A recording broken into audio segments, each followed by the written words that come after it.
Oh, hey, good morning. How are you? I'm like, I had to do something a little different. Because when Laura and I, when we first got on the session today, guys, Laura's camera was like this close to her. Like it was terrifying. Brenda was doing like a face exam. Like dermatology. Pores in her nose. Oh, hey, good morning, Laura. How are you doing today? Hi, I'm so good. I'm so glad to be here. Hello to the audience who is watching live and in the replay. I'm really excited to talk with you, Brenda. I am looking forward to it. I've been a huge fan of Laura Khalil for a while. If you guys aren't already following her, you got to look her up on every social media platform. You get a little flavor of her personality everywhere you go. And Laura, I was like, yesterday I was watching your Instagram stories, and I'm like, it just gets funnier. And she's like, she does this thing where she kind of like talks to the camera and is like, all right, this is what's going on with me right now. And it's like, you feel like she's talking to you in her stories, and you crack me up. But you also inspire me. I've learned so much from you, and I am really looking forward to the conversation with you here today, Laura. Oh, Brenda, thanks. I like to have fun on Instagram. In fact, I like to have fun in life. And I think that if we can make our work more enjoyable, if we can stop getting so stressed out, overworked, overwhelmed, and we're going to talk about how to do that today a little bit with how to get paid your worth, life just becomes more fun. And if you're doing something you hate and you're not getting paid your worth for it, right? What the heck are you doing? Yeah. What are we doing here? Absolutely. Well, I am really looking forward to the conversation today. So before we jump in, Laura, what I'd like to do, first of all, is welcome anybody who's watching on, whether you're watching on LinkedIn, on YouTube, on Facebook. Could you leave a comment below? Give this video a little like maybe, and give us a comment below. When you comment, we know that you're watching, and we know that the technology is working first and foremost, because sometimes, I mean, let's just be real. We're in a day and age of Wi-Fi, and everybody's working from home, and sometimes the Wi-Fi doesn't work, and the connection from StreamYard to LinkedIn doesn't work. So it helps us to know that you're watching. So if you just say, hello, where in the world, and realistically, where in the household are you watching from? Because for the most part, we're all still working from home. If you could leave a comment, and then I will pull your comments up on screen. So I'll encourage you guys to do that throughout. If you have questions for Laura, you can ask those as well. If you just want to say hi, that'd be great too. So leave your comments below, and I'll start to kind of show those in just a few minutes here. So Laura, before we get started, I want to tell people a little bit of background. So you and I, we've been connected for a while, and I feel like I saw you speaking on stage at an event somewhere, and I'm having a hard time remembering where. But I remember when I met you in person, I was kind of like starstruck, because it was at this Together Digital event. It was at Epitech in Southfield, and I think it was November of last year. Remember when we were out in person? Yes, it was vaguely back then. Yeah. And I just remember I was like seeing you present. It's the first time I think I'd actually heard your voice. I've been watching you online for a while, but I saw you before, but I met you that day, and I went up afterwards and we had a conversation. Yeah. And since then I've been just, following you everywhere, like just sort of stalking you, researching you online everywhere. And I've learned so much. I need to make a phone call quickly. You 911. Do? Hello, 911. Brenda's stalking me. Okay, I'm joking. Is everything okay? What? I actually need to go. I need to file a cease and desist order. Okay, I'm kidding. I usually tell people when they're like, I stalk you everywhere. I'm like, it's not stalking, it's research. Stalking is like you're going through my trash in my backyard and like trying to find out what prescriptions I use. That's stalking. That's weird. But no, we're researching each other online, right? And we're making ourselves accessible through social media. And I love the fact that you make yourself so accessible. So Laura, why don't we, before we jump into the conversation about determining if you're getting paid your worth, why don't you take a few minutes, tell us a little bit about who you are and what your business is all about? Yeah, I'd love to. Thanks, Brenda. So my business is about primarily helping women rise and helping individuals communicate better with one another. And I got into this work, and specifically, I got into how to get paid your worth, because for many years, I cut my teeth in Silicon Valley. I was young, I was ambitious, and as some people know, as you may tell from my last name, where people are like, what is that? My parents are immigrants. My dad's from Egypt, my mom is Lebanese, and they both came to this country, and they were like, Laura, just work really hard, and you'll get a raise, and you'll get the recognition. And I said, always act like you're a leader, and then you're appreciated for it. So I said, okay.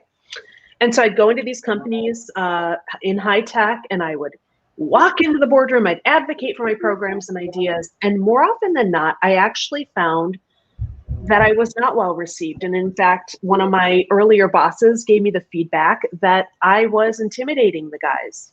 Oh. Right. And, that I just needed to smile more and to be nicer. I need to soften my language. And I didn't know what to say because I thought, well, gee, I think I'm acting just like them. And this is what my parents taught me. And why is what I always thought about the world wrong? And I really struggled in the corporate world. So for any of those of you who are listening, men, women, whatever, who feel like you're struggling because of your personality, what I learned is that I wasn't bad at my job. There's nothing wrong with my personality. I was just doing a future job in a present role, meaning they didn't appreciate me as a leader until I became one. So when I ended up starting my first consulting business in 2013, that's a content marketing consultancy, that's when I realized all the traits I'd been penalized for were actually some of my greatest assets as a leader. And I learned how to communicate my worth, understand what I was worth to organizations, and build a very successful marketing consulting business doing that. So part of that is about learning how to talk to people, learning how to communicate, learning how to read subtle cues. But also there's a really important mindset technique that we're going to have to talk about, which is, do you actually believe you deserve it? So yeah, that's me in a nutshell, Brenda. That's awesome. And I've heard that story before. I think I heard it when you presented in November. Yeah. And what I love about it, what really resonates with me, is when you said you were being penalized for the things that you're really good at. Yeah. And I kind of think about, you and I, we have some similarities in that we both had corporate careers up until the point that we kind of went off on our own, and then we went in different directions. And and I feel kind of like, for me, maybe the last few years of my corporate career wasn't fitting in the same way because I was evolving. I didn't know it. I didn't know what was, and I look back now and I'm like, oh, that's what that meant. It didn't mean I was not good at my job. It just meant I had outgrown the corporate environment. You had outgrown it. Absolutely. And don't let anyone tell you, by the way, don't let anyone critique you based on personality. You want to be critiqued. You want it when you're in any working situation. If you're a consultant, if you're in a freelancer, if you're a full-time employee, you want to be critiqued based on the quality of the work first and foremost. Now, if you're getting into fights with people in the office and punching people in the face, okay, I mean, that's a problem. But first and foremost, what is the quality of the work? And that's really, really important. And if you have a great personality to go along with it, and you're a go-getter, and you're ambitious, and you are a positive, welcoming person, you're going to do really, really well. Awesome. Well, this is going to be a very uplifting talk. I can already tell, Laura. And when I invited you to come on, it was actually, I think we were in it together, digital. I'm not sure if it was on a Slack channel or a Zoom. I think it was like a freelancers event or something. Yeah, it was some sort of determining your worth Zoom thing. Yeah. So we were kind of, sharing, tips and information back and forth. And I was, I think I was presenting the question to the group. I'm like, I've been kind of raising my rates, and I have this corporate client, and I'm at the time I was kind of trying to put together a proposal, and I know what I should be charging. I just felt like, I can't believe I can't charge that much. Yeah. And Laura was like, you got to be charging. And I know what my peers are charging, and I know they're charging that or even above that level. But for me, it's always been a hurdle, my confidence in my self-worth. So when I invited Laura out, I'm like, let's talk about this. So Laura's like, so today we're going to be talking about how to determine if you're getting paid your worth. So Laura, let's jump into the conversation here. I mean, has this always been something you've been strong in, or did you have doubts about yourself? I kind of feel like you're always confident, throughout your career. No. Is that not true? Not true, Brenda. Not true. In fact, I had a lot of problems. So I'll tell you a story from the full-time world, and then from the consulting world, because I know we probably have people from different areas. When I was in my last full-time job, I was, as I mentioned, I was working in high tech. I was working in Silicon Valley and startups. Those are typically very well funded. And I'm just going to put the numbers out. I was being paid $85,000 for basically being like the head of a marketing area in our group, in our company. Okay, 85 grand. So maybe for some people that's really good. Maybe other people listening, they think that's bad. That's why value is all relative. The point is, I thought that was great. And why did I think that was great? Because I had a very small circle of people that did something similar to me, and they were all getting paid around that. So I thought, oh, well, that must be really good. Yeah. Well, one day I was talking to my friend's husband, and he was a similar role, different company. And I said, we were talking about salary and salary negotiation. And he said, well, wait a minute, what are you getting paid now? Mm-hmm. And I said, well, I'm getting about 85. And he looked at me and like his jaw dropped on the floor. And he's like, Laura, you should never accept below 150. Wow. And I was like, I was embarrassed. I was angry. I was like, this is crazy. Now, I'm not saying for everyone listening, if you're in marketing, you should be paid 150. It really depends on your industry. Mm-hmm. But in my case, I was being like severely underpaid and I had no idea. Why didn't I know? Because I didn't do my research. Mm-hmm. My market was incredibly small, or my group of peers was incredibly small. Right. And we were all kind of just talking amongst ourselves. It was like an echo chamber. So I had to get outside of that and really get advice. And then also, I'm not going to lie, I talked to a guy. Yeah. So one of the things that was my last job in the full-time world. Mm-hmm. When I left full-time and I went into consulting in 2013, my first client was Intel. Mm-hmm. And I said, I thought about, well, what would I charge for this? Okay. And I sort of talked to some friends again and sort of tried to get some ideas. Yeah. And I came up with a number. And then I added 30%. Okay. And why did I add 30%? Because that's exactly what a guy would do. Hmm. Because we as women are very naturally undervaluing ourselves. Mm-hmm. And I got the contract and I built the role. And so we built the scope of work. But your worth, let me talk about your worth and how do we develop net worth? Because worth is like a huge concept. Mm-hmm. So first of all, we have the self-worth component.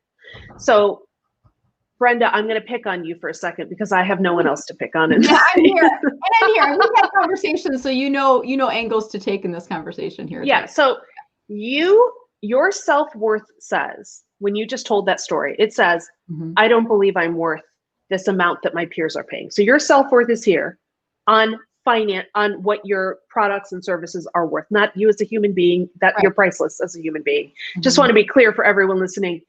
You're priceless. You're worthy. Mm-hmm. Your self-worth as it comes to what you're charging is down here. Your peers are up here. So that's the first thing. So you've got your self-worth. Then you've got what's called your other worth. So other worth is what my services are worth to other people. Okay. That depends on your market. So one question, if you're working with small businesses versus working with Fortune 500, mm-hmm. you can charge very different rates. Why is that? Because in one, you're having a much smaller impact. So your worth is a lot smaller. In another, you're having a much larger impact, much greater impact, and you can charge more. So mm-hmm. your worth to an organization is often based on the impact that you're having. So if I can impact millions of people, I deserve to be paid for that. Mm-hmm. If I'm only impacting one person, unless I'm Tony Robbins, who's charging $1 million a year for coaching, I'm not Tony Robbins. I can't charge that, right? Right. I can charge a much smaller amount if I work with one person, whereas I work with an organization that serves more. So that's your other worth. Self-worth, what I believe I'm worth, what I believe my services and products are worth, plus my worth to others equals my net worth. Mm. Self-worth plus other worth equals net worth. So if you don't believe in yourself, right, but other people believe in you, let's say that's a scenario that can happen. What's going to happen? Mm-hmm. You are going to be underpaid and overworked. Because if I don't believe in myself, I'm going to say yes to everything. I'm never going to say no. I'm going to have terrible boundaries. Right. I'm going to get run, rush, shot over, and I'm not going to get paid my worth. If I think that I am the cat's meow, but I have no way to communicate that to others, mm-hmm. I will never get paid the amount that I think I'm worth. Because we have a total mismatch between what I think I'm worth and what the market thinks I'm worth. Mm-hmm. So what we want to do And for anyone who's listening to this, who's getting a little squirmy right now and thinking, okay, Laura's been talking about money. Clearly, I'm not charging enough, or I've got a problem. I want you to, with self-worth, I want you to do this exercise. Mm-hmm. Come up with 25 reasons, write them down. 25 reasons you deserve to be generously paid for what you offer to the world. I put it on screen, right? 25 reasons you deserve to be generously paid for what you offer. Okay. And that's really hard for people. They don't like to do this exercise because it feels uncomfortable. I like it. But it does put you in the right mindset. And I mean, one of the things we had talked about in the smaller group, Laura, was, earlier on, I'd like, for me, it was always like a confidence, like, I can't believe I'm going to charge. And I remember like one conversation I had with a client where they're like, they questioned me on my rates, and they're like, you're going to charge me X dollars per hour to train me on a web-based service. That's more than I pay my attorney. And I can still hear it in my head. That's more than I pay my attorney. I can hear it. And I'm like, but your attorney, you're giving one-on-one advice. I'm training your entire team. This is not going to take this information. And I felt comfortable, but I can still hear it ringing in my head, ringing, like, I'm going to charge my attorney, and are you an attorney, Brenda? What do you and an attorney have in common? Like, that's not even an apples to apples comparison whatsoever. My response back to the individual at the time was, have you shopped around for LinkedIn trainers? And he said, no, you were the only person I looked at. And I said, well, if you actually shop around, you'll see this is the going rate for services that I'm providing. And I would just say, look the people up if you're thinking about using someone else. I stand behind. I mean, I'm actually charging more than that now. I probably doubled or tripled what I'm charging now. From where I was from before, but it's stuck in my head, and I still have hurdles. So what's your advice for people we talked about this too, when is it time to change your rates? When is it time to increase your rates? What are conversations that you might be having with people that help to indicate that you might be underpaid, undervalued? What are your advice there? So I want to say to everyone who's listening, first of all, never be afraid to say no. The most powerful position you can be in is one where you don't feel like you are over a barrel and have to accept anything that comes your way. How do you do that? You have a healthy pipeline. You have a healthy pipeline of prospects of interest and of returning clients. I built a 6-figure business. I had in 6 years that I did it, no more than 6 clients, but they all kept coming back. Okay, so it doesn't mean you need to have like 1,000 clients, but you need to either have a business where people keep coming back to you, or you need keep bringing new blood in, so to speak. So makes it very easy to say no when you're already being well paid. Makes it very hard to say no when your self-worth is so low. You don't believe that what you do actually offers incredible value and change and inspires the world in powerful ways. And so start with how's my pipeline? Is it healthy? Second, am I in a market where people literally can afford to pay what I'm asking? If you may have outgrown your market. And a great example of this is there's a woman online, a lot of you may know, called Allie Brown. Allie Brown, 10, 15 years ago, she was like the OG business coach for women. You could go and you could take all kinds of courses back in the day on like how to build your website and how to sell programs and all that stuff. And she outgrew her market. So her market used to be beginners trying to do something in the online marketing world. And probably about 5 or 6 years ago, she said, I don't want to work with this market anymore. They can't pay for the new services I'm offering. And so she left behind the newbie market. And today she works exclusively with 7- and 8-figure entrepreneurial women. And so she outgrew her market. And you have to ask yourself, am I outgrowing my market? Can my market, easy example, I'm working just with nonprofits. Well, what is the budget nonprofits generally have for the type of work that you're offering? And if they can't pay for it, who can? So you have to be willing to move around. Now, I was lucky because I worked in technology. I had a lot of experience in that field, and it's typically very well paying. But Your market may be different. The second thing, when we talk about worth, please, please, please do not put a number out there first. And I'm going to give you a very cautionary tale as to why not to do that. And I think I may have said this one, Brenda, when we were in that group, but Yeah. one of my first consulting gigs, I had one contract under my belt and I was trying to get a second one. One of my very first consulting gigs, I get on the phone with this guy. It's one of the largest companies in the world. Mm-hmm. And we're walking through what he'd like. And it's about 7 weeks long, the project, and part-time and blah, blah, blah. Okay. So I get all this down. And I'm thinking, okay, what's the biggest number I can think of? Because this is a really big company. So I want to, mm-hmm. make a big number. So I said, that's going to cost $15,000. Like, Mm-hmm. oh my God, I can't. Yeah. Did you say it that way though? I mean, when you quoted it to him? No, when I said that'll be 15,000. Yeah. Okay. Yeah. Just like that. Mm-hmm. But for effect for the audience, that's how I said it. Right. No, I just $1 million. No, so I said, yeah, that'll be $15,000. And he sasays to me, I'm sorry, did you say 50,000? I said, no, 50. 50. I said 50. Yeah, 50. Right. I know. And I was like, no, not 50. No, like, don't hang up the phone. That's what I'm thinking. Don't hang up. Yeah. So I don't want to be outpriced. And he said, okay, because everyone else has been quoting us 50. Oh. And that was a moment where I wanted to smack my head on the table and say, Laura, why did you do that? Yeah. You thought your number was so big, but your scope is still so small. You never took a moment to look beyond your own scope of vision and ask them a question about what it was of value to them. So do you ask the question, what is your budget? Yeah. Do you, and before you offer your quote, or? Oh, yeah. Yeah. And I need a range. I mean, what do they always reply? Because I've had situations where they say, we don't know what the budget is. You need to tell us what you're going to charge, and then we'll go back and ask for the money, right? Yes. Or they might say, we're looking to stay in the range of X to Y, and you're smack dab in the middle.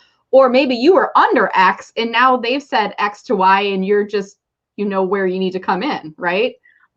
Yes. I do not like to give a number, and I try to avoid giving a number. And here's why. Mm-hmm. Because, and please, everyone listening to this, please hear me on this. Your services are never for sale. Mm-hmm. So when we talk about giving a number, it's not that my services are like, oh, you can only pay $500. Oh, okay. Suddenly I'm only worth $500. No. Right. I need a budget because I need to understand how large or small the scope of work is. Right. So you can buy $500 of Laura, but you're going to get this much. Yeah, you're going to get this for $500. If you pay $50,000. You want me for $10,000. Exactly. Right. Okay. $10,000, whatever it is, that's going to be a different scope. And so that's why we need to get a budget. What if you pay, if they won't tell you what the range is, first of all, everyone has a budget. Yeah. Even if they know what the budget is when you put out a number that's too high. Yeah, because if you say, if you're thinking it's 1,500 and they think it's 5, I mean, right. I've had the conversation with a couple of people too, where I've sent a quote over, and the person responded back either by phone or by email saying, "Is that it? There's no hidden costs. There's no travel fees." I mean, and I was like, I knew I undercharged. Yeah. But what about in that situation? Let me ask you. So this client that you work with early on, and you had $15,000 for project work. Now, what if that client came back 2 years later and said, "Laura, we want to book you again. We want to do something different this time." This happened. So do you charge them $15,000 again, or knowing that the budget was $50,000 and you're now charging other clients $50,000? Do you go back with $50,000? How do you handle that awkward value? Right. So the work that I'm doing is custom. So my work is for you. That means that my scope of work is going to change each time. Also, as we gain more experience under our belt, we're able to charge more. We're able to feel more confident charging more. Right. So that client, actually, I took it for 15. Mm-hmm. I did the work. They became a source of referral for many years, actually. Mm-hmm. And maybe 4 years went by, and someone from that team contacted me again. They'd moved on to a different company. They contacted me. Mhm. And they said, so I know you worked on this with us a few years ago. We'd like to bring you on. This is a whole new game. Okay. Okay. What is the scope of work? What are we doing? Who is it impacting? Mhm. You know? And with that client, I went from, so we started with 15,000 for a 7-week program, Okay. 7-week project, 5 year, whatever, more than that, whenever that was, many years prior. Okay, to a 6-figure program after that. Wow. So did you ask them the second time in what the budget was, or did you just go in with the custom project? And I try to understand, yes, Okay. what is your range for this? Okay. And then I also look at that impact. Like, how urgent is your desire or need for this? Okay. Because if you really need this right now and I'm ready to get started and get going next month Mhm. with something, that's worth something to you. Right. That's important. That's valuable. So Mhm. we always want to ask, what's the budget? Okay. We also want to ask, if they won't give you a budget, well, what have you paid for things like this in the past? So what if it was you and you think Mhm. you're charged the last time? And you say, well, what's your budget? And they say, well, last time we paid you 15,000. You know. And this time, how much do you want, Brenda? Right, right. So sometimes you're going to have a client that you're going to have to be comfortable retiring. Okay. Mm-hmm. And so I just want to be clear, and this is when I talk about outgrowing clients. There are going to be cases where you have a client who's like, I don't see the value. Mm-hmm. That's okay. There's a few things to learn from that. The first thing we can learn from that is, one, in any case, you may not have done a good job of communicating your value and the value to them. So I have a value, but that other worth, the value to them. You may not have done a good job of communicating that. We all can do self-reflection around those things and get better. But two, you're going to have a client who says, no, I want a discount. I want a break. I want what you gave it to me last time for. Where's your pipeline? If you have a pipeline of people coming in, it makes it very easy to say, sorry, rates have changed. That's not how I'm doing business anymore. And by the way, okay, I haven't even mentioned this yet, but it's about to get real, Brenda. Anyone here, I'm going to make a very controversial statement. Okay. If you are still doing hourly charging, you are being unethical. Okay, help us understand that, because I have some hourly clients too, and I do not. Oh, absolutely not. Cut out hourly pricing. Cut it out. Get rid of it. Why do I say it's unethical? It's unethical because the vast majority of people who do hourly pricing are padding their time and padding their hours. Because my work to you is not based on how long it takes me to get done. I'm not like a factory worker cog in a machine here. This is not the Industrial Revolution, guys, okay? My work is based on how it helps you achieve your goals. If I can do that in a month, great. If I can do that in 5 hours, what does it matter to you the time it takes me to do it? All I need is it well executed. And so charging hourly encourages people to bill more hours, to make it look like they're working, to justify the lower rate that they've given because they're too scared to actually give a true rate. And it's unethical. Don't do it. Charge. Here are better models. Does that clear it up, Brenda? So what I'm hearing you say is it's maybe not an hourly, but it's a project rate. So if you say I charge you per social media posting or per client, I'm talking about myself. If I'm doing a LinkedIn profile rewrite, there's a rate for that, as opposed to it takes me X hours to do it and my hourly rate is X. Right. Right. Okay. Right. Because what if you're looking at a LinkedIn profile and you're like, you know what? I've seen this type of situation before. I'm such an expert because I'm Brenda Meller, people, and I can get this done in 45 minutes. Yeah. You should be charged for your skill at getting it done that quickly. Yeah. Okay. Not because it takes you a whole day to do it.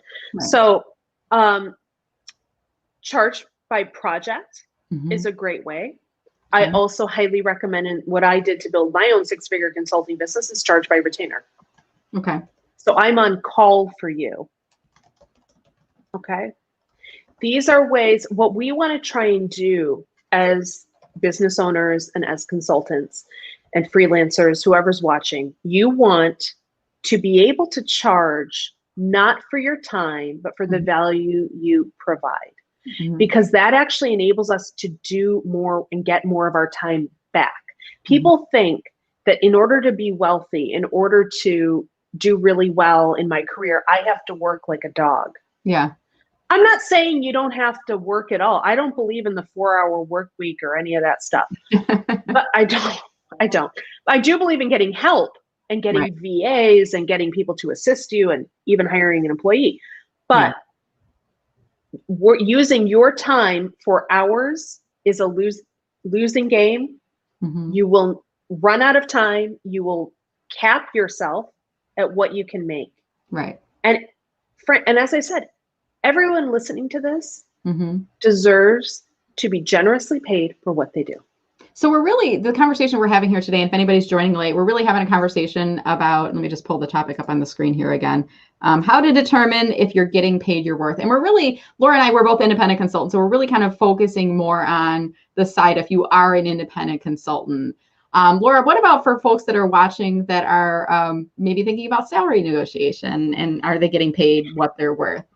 Okay, great question. That group kind of shifting. Yes, absolutely. Because I work with that group too. And so here's what I want you to know. One, can you pull statistics on what people in your company are being paid for the job? Not necessarily look for the job you're doing, but also look for the title. Because I meet a lot of people, and especially I meet a lot of women who are they don't have the title as of someone else, but they're doing absolutely all of the work. Right.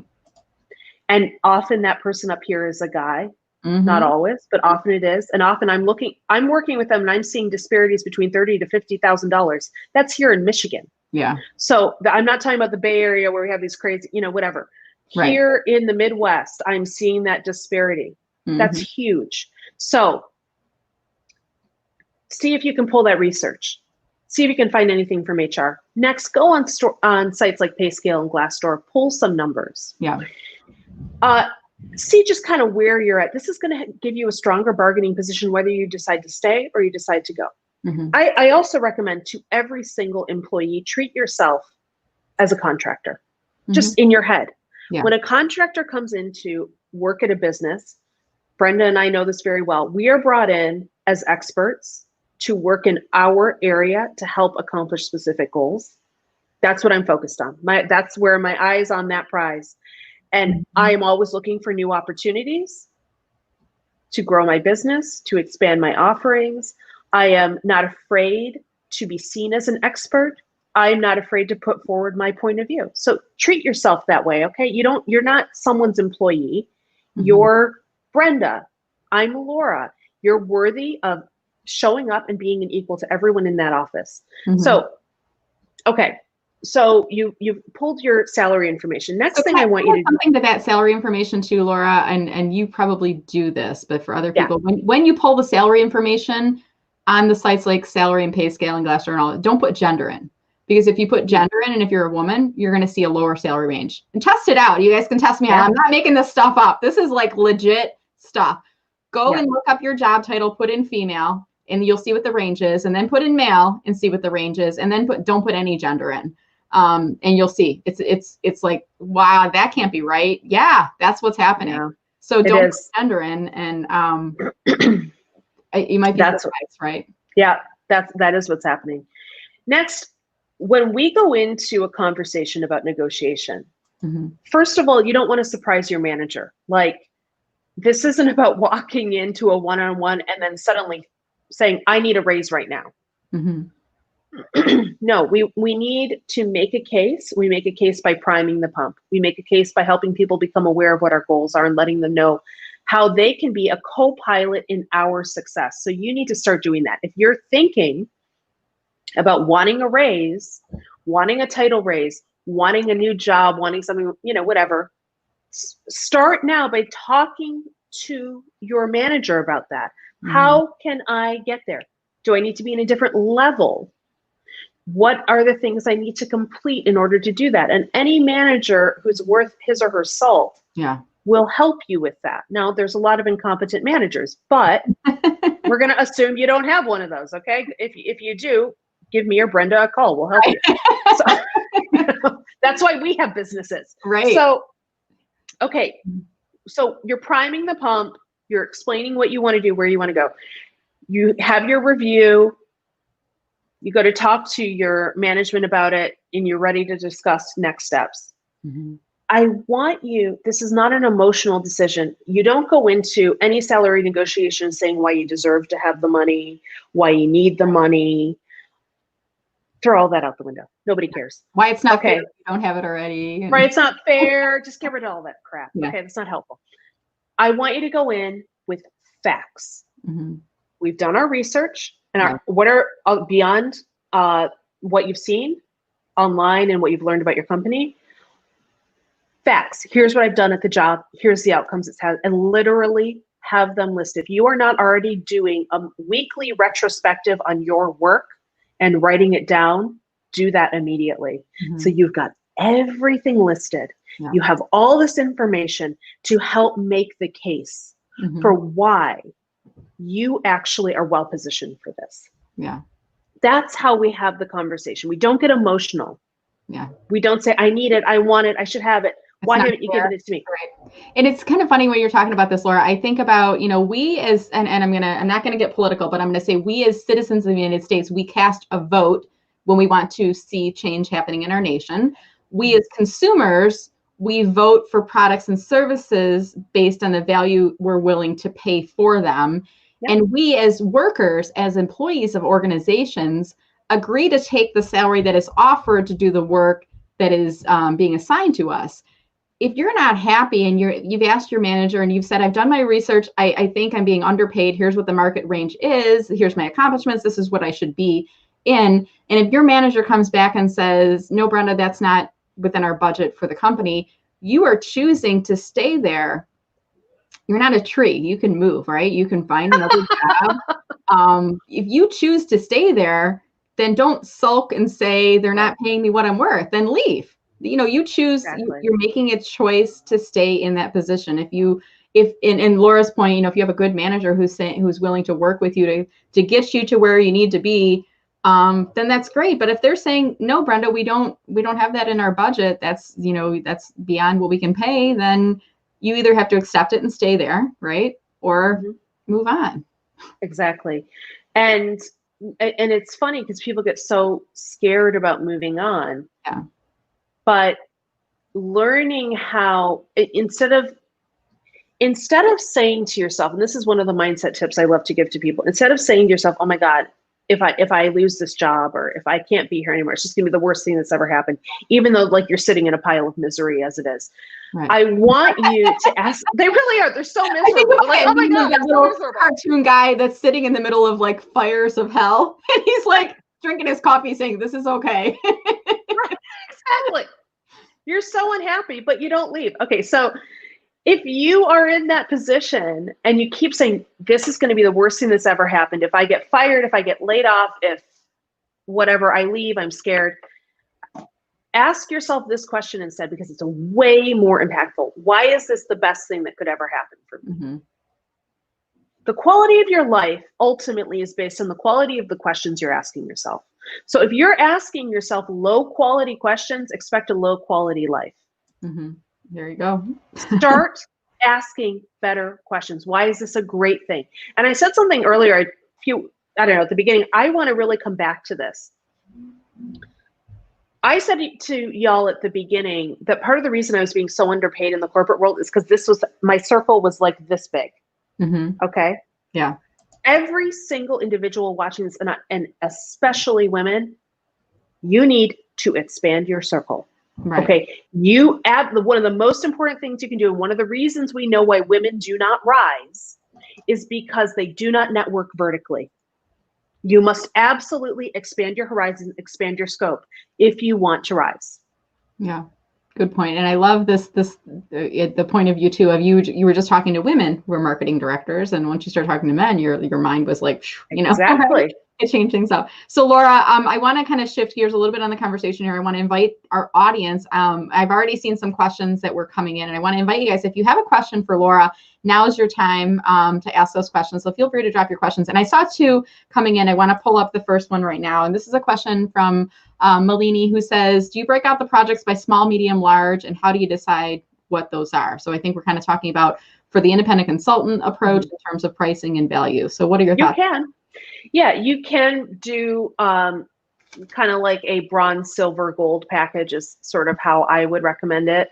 And these are the based when I know their budget. Let's say someone says to me, my budget's between $10,000 and $20,000.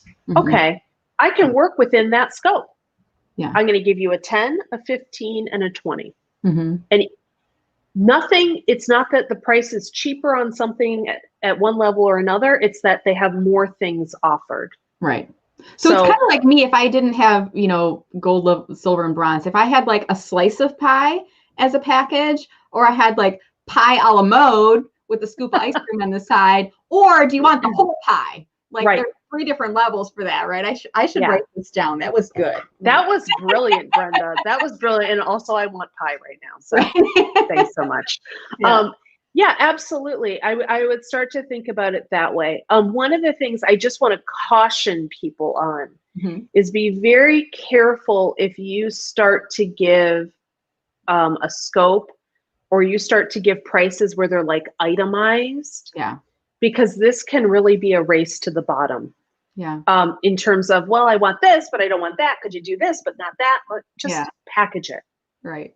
I had the same client that had the ringing in my ears that said, we don't even charge our lawyers that much. Like before we got to that point in the conversation, he was saying, well, I don't want this element. And what if you take that out? And I'm like, well, those are added value. Those aren't elements that I'm charging for. Those are just what you get with the package.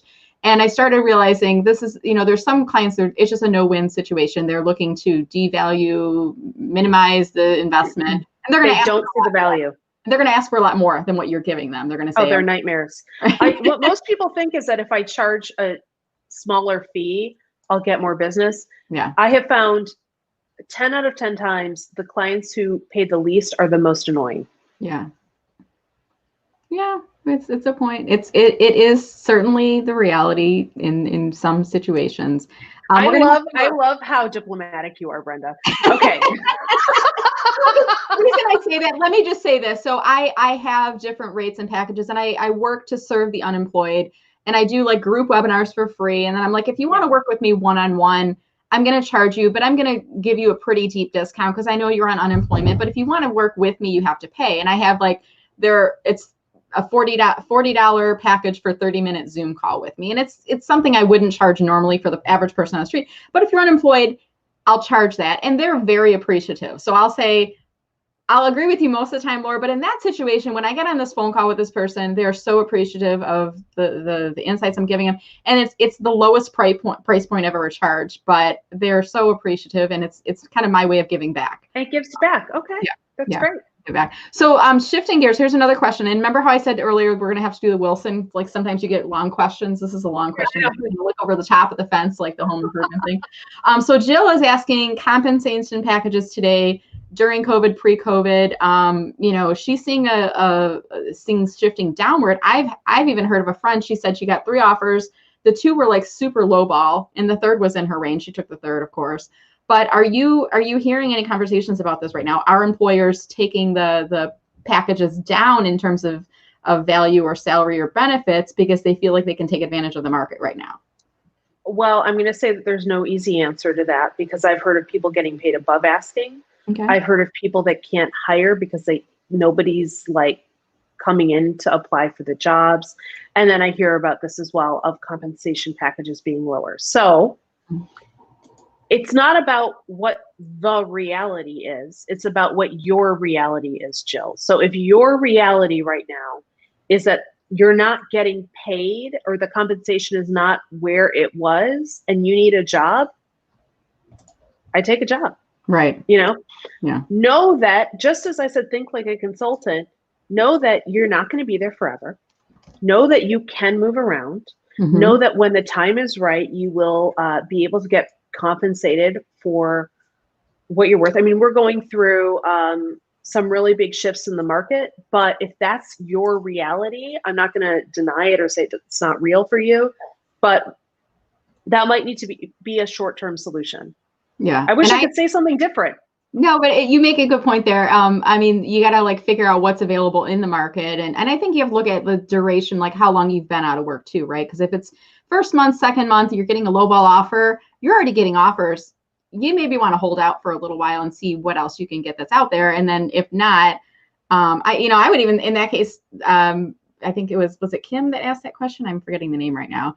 I'm going back to the comments again, Jill. So Jill, in that situation, can you let the employer know? I think that, or I've done my research on the market. I really think the range should be X to Y. Your amount was falling below that. I'm not quite sure if it's something I want to accept because I've only been in the market for a month. So I'm going to continue to look unless there's some wiggle room in that price. And if they say no, there's not, then say, thank you. I will keep you in mind if I don't find anything. I mean, in so many do ways, you need right? the job? That's what's so interesting. How badly do you need the job? Right. There's a lot, to your point, Brenda, there's a lot of different factors that go into it. Yeah. And it could be just, being back on benefits and having medical benefits again. I remember 2 job transitions ago when I was in career transition, I wasn't finding anything and I was pretty early on in my career. And I was like, I wasn't finding anything, I'm like, I applied for a waitressing job, you guys. And this was like probably 10 years out of college at this point. I'm like, I don't care. I just need money. And I was going to work at, I think it was like a Chili's or a TGI Fridays. I'm like, whatever, I had waitressing experience. I was going to go in, I was going to rock it. I was going to make tips. You can make some good money. And I was like, okay with it. And I was about ready to go in and I got an interview for a job and I got an offer from them the day that I was supposed to start waitressing. So sorry, Chili's or Fridays. I can't remember who it was, but I told them I got a job. I'm not going to come, but I was willing. I'm like, here's my pride. I'm going to put it up on this shelf over here because I need money and I need to be back to work. But I love your point, Laura. Like sometimes you may have to take something that's not exactly what you want to do, but it does give you income. It does give you benefits. Right. And then later on, you can find something else, right? I just want to say to that point, there is no shame in making that decision, especially quote unquote corporate people. We feel like a failure if I have to do something that's not a 9 to 5 or that's in retail or that's in the hospitality industry. You're not a failure. You're actually a very resourceful person. Yeah. So please remember that if that's something that you do have to do. And also just for Jill and anyone else, I want you to keep your eye on the prize. So where do you want to head? Where is your career trajectory going? Because even if you need to make a pit stop or you need to make a little bit of a right or left turn because something's happened, that's okay. We all do. Everyone gets thrown a curveball. Yeah. Where are you going? Where are we ultimately going? Keep your eye on that prize. And if you don't know where that prize is, you need to start thinking about what is my legacy? What do I want to leave for the world? Where do I want to be in 20 years? Wow. I love it. That's a great point of view. As you were talking, Laura, I was thinking about something else. When I first left corporate, you were talking about corporate employees. And when I first left corporate, and I didn't choose to leave, but I chose the timeline that I left on. And I held my head high and I was very proud about that. But I bumped into people the first few months after I left and they would say, Brenda, how you doing? How are things going? How's the job search? They did the head tilt. And then at a certain point, I got to the point where I was like, I was going to do my own business and Meller Marketing was up. And I was like, actually, things are going great. I have freedom to be at home with my kids, to cook meals now. I'm not stressed anymore. I'm making, good money. I have good stability with my business. I'm doing great. And I would kind of say, how are you doing, Laura? Are you still working that 9 to 5? Is it still miserable? Do you still hate your boss? Yeah. And it's kind of funny how things have come full circle because now with everything that's happened due to COVID, a lot of people are losing their jobs and they're out in the market. And I kind of feel like, Laura, I don't know about you. I will never fire myself. I'm like the best employee I've ever had. Right? That's true. There is no, I don't have to look over my shoulder and wonder if HR is ever going to come and tap me on the shoulder because I will never fire myself. And you and I, Laura, are motivated from within. We have to chase after our kills, right? Our food, if you will, right? Yeah. And I just want to go back to that statement is that I think, Brenda, you and I are similar, and probably a lot of the audience watching is in that we have a vision Mm-hmm. We know where we want to go with our lives. I had on Brave by Design about a month ago, we had a guy named Brad Feld, who's a legendary investor. Mm-hmm. And he's actually been really involved actually across the country with help building startup communities. And I said, Brad, how do you think? And you know what he said to me? He was the one who said, I'm always thinking 20 years in the future. Oh, I love it. And I said, okay, you are, I don't know, a billionaire investor. Mm-hmm. Talk about expanding your field of vision. You want to expand your field of vision? You want to stand on the shoulders of giants? Stand on the shoulders of that statement. Yeah. Are you thinking 20 years ahead? What is your vision? Mm-hmm. How do you get there? Yeah. Why is your belief in yourself greater than anyone else's doubt in you? I love it. That's a great point of view. And it reminds me of like when we first got on the call today, Laura, before we got on the call, you were saying, hey, what's going on with you in 2021? What are your goals? And I'm like super razor focused right now on fourth quarter, like what I want to get done. Yeah. But I love that I'm like, I hadn't really thought about 2021. I mean, like I really hadn't thought about it. I know the path I'm on right now, but I know like the fourth quarter is going to take me to where I'm going. I want to just, we could keep going for hours probably on this, Laura, but I want to, because people are like, is this ever going to end? No, it will end at some point. No, it won't. I do want to show up on the screen right now, guys. I've got the Brave by Design website up on there. And I think you've got an email newsletter, right, Laura? If we sign up, do we get to your email list here?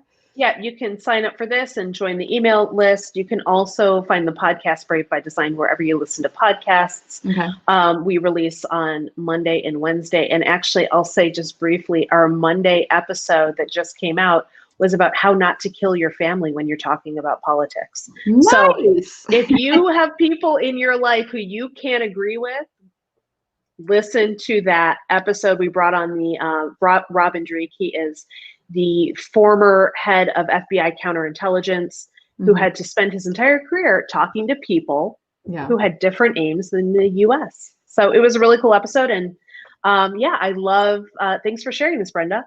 Yeah, I'm definitely going to check that out. And then I also want to point people to your LinkedIn. So I'm trying to kind of navigate in the background here so I don't have to navigate in and out of the pages. But Laura Khalil is your LinkedIn, and I'm going to pull it up on screen right now. And Laura, are you open to connecting with people, or do you only connect with people that are, kind of give us a little bit of an overview there. If you want to connect with you, how do we get connection with you? I'm open to connecting with people. Please, please, please, if you're trying to connect with me, send me a little invite of how you found me. And the reason for that is, unfortunately, and I'd be curious, you're probably receiving this, Brenda, is the endless stream of spam spam connections I receive on LinkedIn has become a real issue actually in the last few months. Yeah. So please just say, hey, saw you on Brenda's live and I'm happy to connect. Yeah, that's awesome. And I always tell people personalize, all the time and make the invitation all about them. It's not about selling to Laura or trying to pitch her or anything. I mean, it's really, if you want to get that invitation accepted, tell Laura something in there, like demonstrate that you actually read through her profile and, or that you watched the show, mention the interview. If there's something that was particularly helpful for you, say, hey, watch that interview. And I loved your point about salary negotiation, or I love the tip you had to offer about not pricing hourly. Maybe there's something in there that really don't price hourly. Anyone, this is the last thing. Don't price hourly.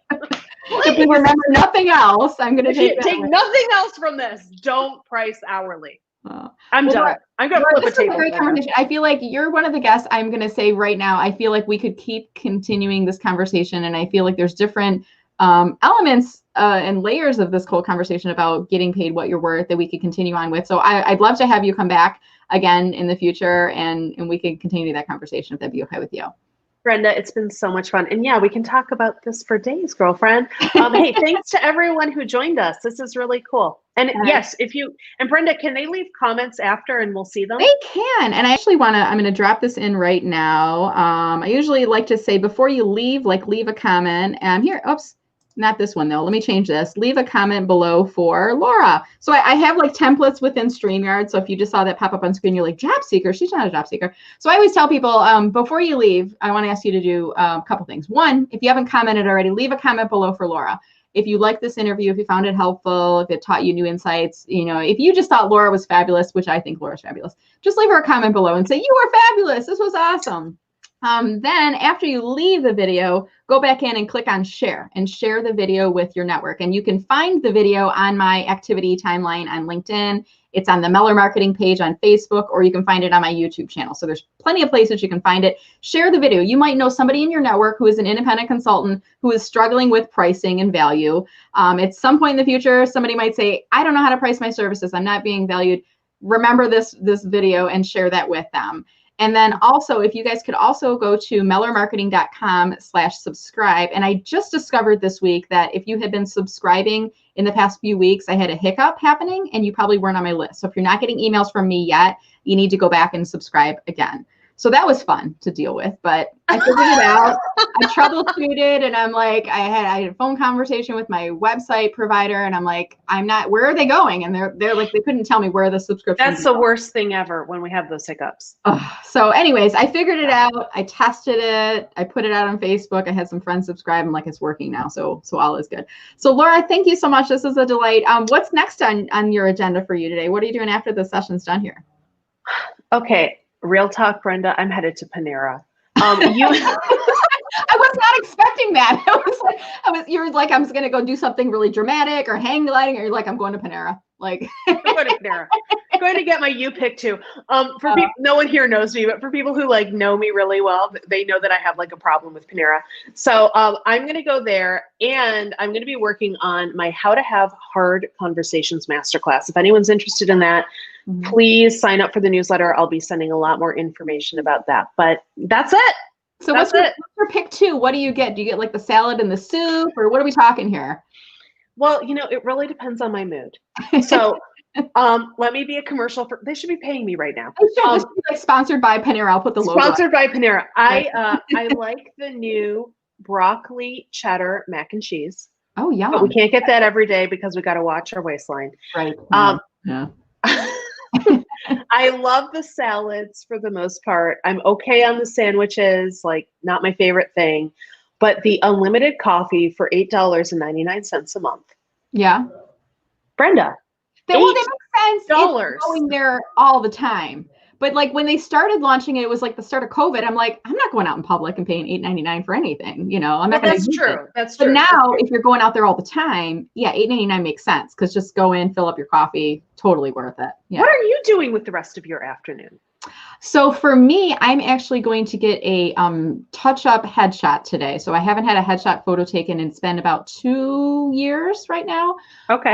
And Scott Lawrence is the guy who does my photos, and we're doing like a 15-minute, I think he calls it a mini session. So it's just headshots. It's not all the fun poses and stuff like that. So after I'm done, I got to go gussy up my hair and make up a little. Hang on, Brenda, is it a package? No, it's just a mini session. No, but like, is he giving you a package? Is he like, you get this in the mini session? And yeah, he has a package. Yeah. It's a package. Yeah. Just to go back to like the worth thing. Yeah, so that's it. And then I actually might go buy an office chair today because my office chair has reached its useful life. And I'm going to go visit a Troy Chamber business to see what they have in their gallery and maybe pick a new office chair. So that's a pretty exciting, that's an adulting moment right now. When you get excited about a new office chair, like that's big. Well, I'm getting excited about mac and cheese at Panera. Like I basically belong in a nursing home at this point. So it's just, what's wrong with her? It's all good. It's all good. All right, Laura. Well, thank you so much for joining again today, Laura. And I want to thank everybody who's watching us live. And if you're watching this in playback, still leave a comment below. And if you have any questions for Laura, still leave them because I'll make sure to share the links with her so she can check that out. All right, everybody, stay healthy, stay safe. Remember to vote.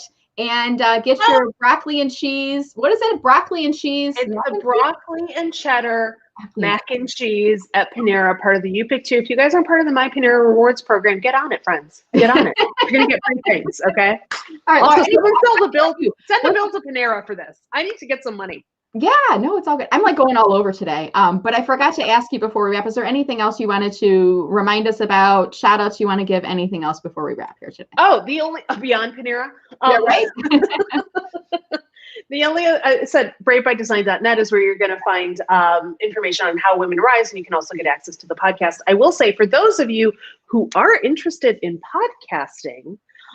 Or have a podcast, I'm actually going to be speaking at the Detroit Podcast Festival this weekend about how I built Brave by Design to hit 112 in Apple Podcasts. So if that's something you're curious about, join me for that action-packed segment. Easy for you to say, right? It's a mouthful there. That is. All right, guys. Thank you so much. And thank you, Laura. And it was such a pleasure talking to you. And I'm looking forward to continuing my research/stalking of you online. All right, guys. Stay safe and stay healthy, everyone. Have a good afternoon. Thank you.